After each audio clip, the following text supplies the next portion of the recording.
Welcome to Tinku Rinku blogs. অনেক দিন পর তোমাদের সঙ্গে আনন্দের কিছু মুহূর্ত শেয়ার করতে চললাম। আমাদের ইনস্টিটিউটে বসন্ত উদযাপন করেছিলাম আমরা, তার সাথে আমাদের ফার্স্ট ব্যাচের ফেয়ারওয়েল। তো আনন্দ, মন খারাপ সব মিলিয়ে সুন্দর একটা অনুষ্ঠানের মধ্যে দিয়ে গেছিল দিনটা।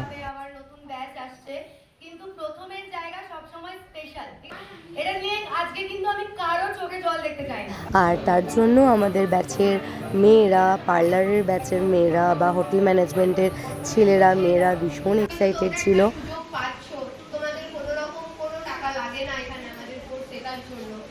নিজেরা যদি কিছু চাও, যে নিজেরা নিজের পায়ে দাঁড়াবে, কিছু একটা করবে, তাহলে আমি বলবো কাজটাকে ভালোবেসে করো। সেদিন আমাদের সঙ্গে কিছু ক্ষুদে শিল্পীও ছিল, তারাও কিছু কিছু পারফর্ম করেছে। আর এটা ছিল আমাদের পার্লারের সেকেন্ড ব্যাচের স্টুডেন্টরা।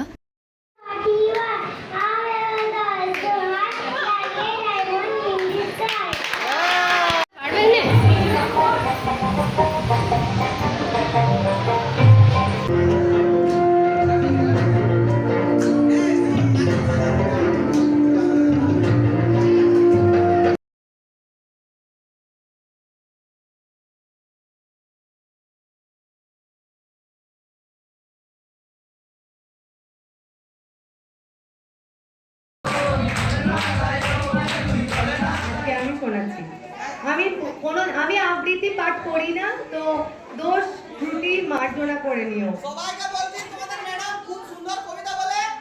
আজ সংসারী বছর চারেক পর আবার দেখা, মুখ ঢেকেছে কাঙ্ক্ষিত চাপ দাড়ি। এখন অনেক বুঝতে পারিস বুঝি, আমার প্রিয় গন্ধটা আর মাখিস। নতুন মানুষ আদর করার পরে আলগা পিঠে জল আলপনা আঁকিস। আমাকেও ধরে বেঁধে কিছু করালো, ওদের জন্যই ছোট্টভাবে চেষ্টা করলাম। আমি কোনোদিনই আবৃত্তি করি না। দিন শেষে ওরা খুব আনন্দ করলো, আমরাও ওদের সঙ্গে ভীষণ আনন্দ করলাম। আর তারপর ছিল সেই মুহূর্ত যেটা একদম ভেতরটাকে ভেঙে ছুঁড়ে দিচ্ছিল।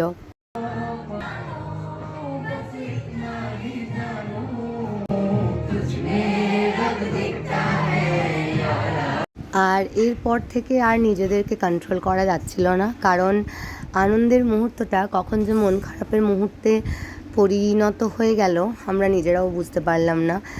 সেই অক্টোবর থেকে পথ চলা শুরু হয়েছিল, সবার সঙ্গে আস্তে আস্তে পরিচয়, তারপর এত সুন্দর একটা বন্ডিং। ভাবতেই খারাপ লাগছে যে ফার্স্ট ব্যাচের ফেয়ারওয়েল হয়ে গেল। আমরা প্রথম থেকেই প্ল্যান করেছিলাম কেউ কাঁদবো না, কিন্তু সেটা কি আর হয়? সেটা তো হয় না। তাই ওরা যে এত স্পেশাল ফিল করালো, আমি এখনও বলতে বলতে আমি ইমোশনাল হয়ে যাচ্ছি। আর তারপর আমরা ছোট্ট একটু চেষ্টা করেছিলাম ওদের মন ভালো করার। তারপর সবার সঙ্গে মুডটাকে ঠিক করার জন্য মেয়েগুলোকে নিয়ে গেছিলাম একটু খেতে। তো এইভাবেই আমাদের দিনটা কেটেছিল। কেমন লাগলো আজকের এই মিষ্টি ব্লগ?